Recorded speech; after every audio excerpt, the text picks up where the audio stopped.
Hello, I'm glad you joined us. Welcome to another episode of Salt and Light Curriculum. My name is Brian Quan. I'm joining you from Canada, and I serve at the Toronto Chinese Mennonite Church. And I want to welcome you to the Fall Rhythms of Church and Ministry. And we're launching this new study on the topic of freedom. And you might want to open by leading your class to think about this word freedom. Freedom is a powerful concept. It's more than a concept, it's a gift.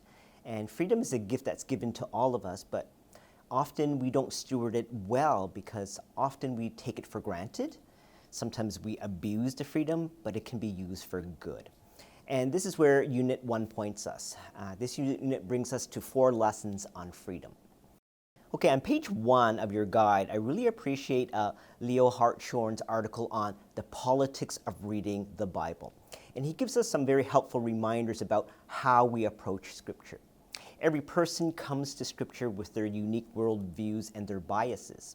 And the Bible is about a people who have journeyed through time and history in a unique culture. And a part of their lived out experience is a unique political climate. So it's a good reminder to your students that they need to be aware of the political forces that shape the people and hence the context of Scripture. And it's also important to be mindful of not making the mistake of de-emphasizing or ignoring the political forces, and at the same time, not to overemphasize it. All right, lesson 1. This unit title is called Making Good Trouble. Making good trouble. You know, trouble is often viewed as a negative experience, not necessarily a positive one. So, a great opening reflection for your students on sidebar in page 3 would be the question of good trouble. What is good trouble? And ask them to name some examples. And the purpose of this lesson is very practical. It asks the question, how do we as people of faith defend the marginalized and oppressed? So we have 2 notable stories in Exodus chapter 1, verses 8 and 2 to 10.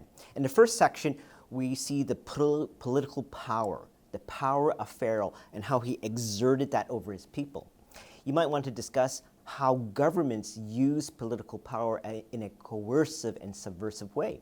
How does fear play into this kind of power? And the Pharaoh decreed that all Hebrew infant boys to be put to death.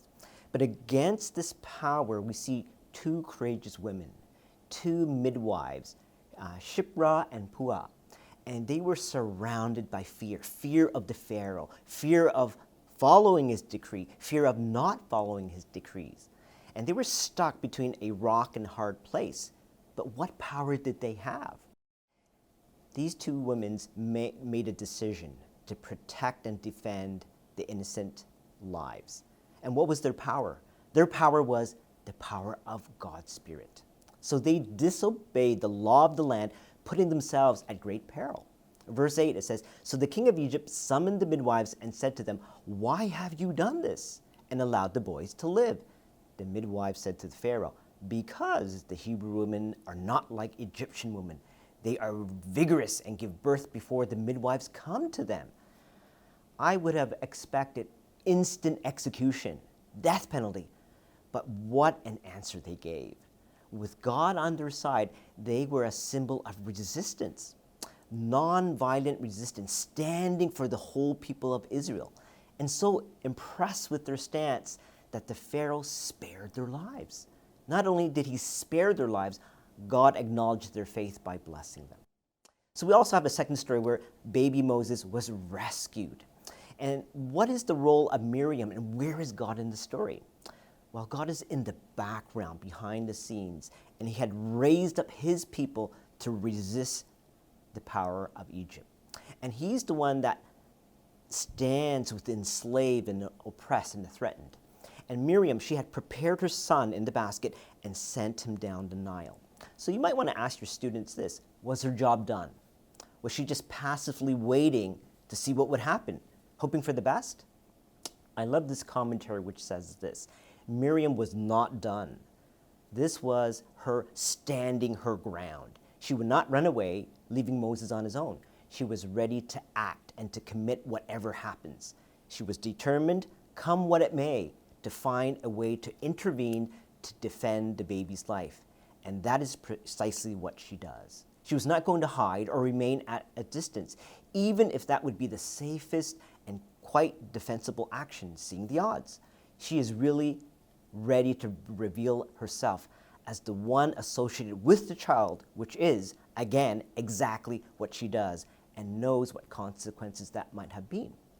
So this was hardly passive indifference. She was standing, waiting in anticipation of Yahweh's acts. And this is a powerful example of her presence to protect the innocents. Well, these are my insights, and I hope you find them helpful for your lesson preparation this week. Have a great class with your students, and I'll see you next time.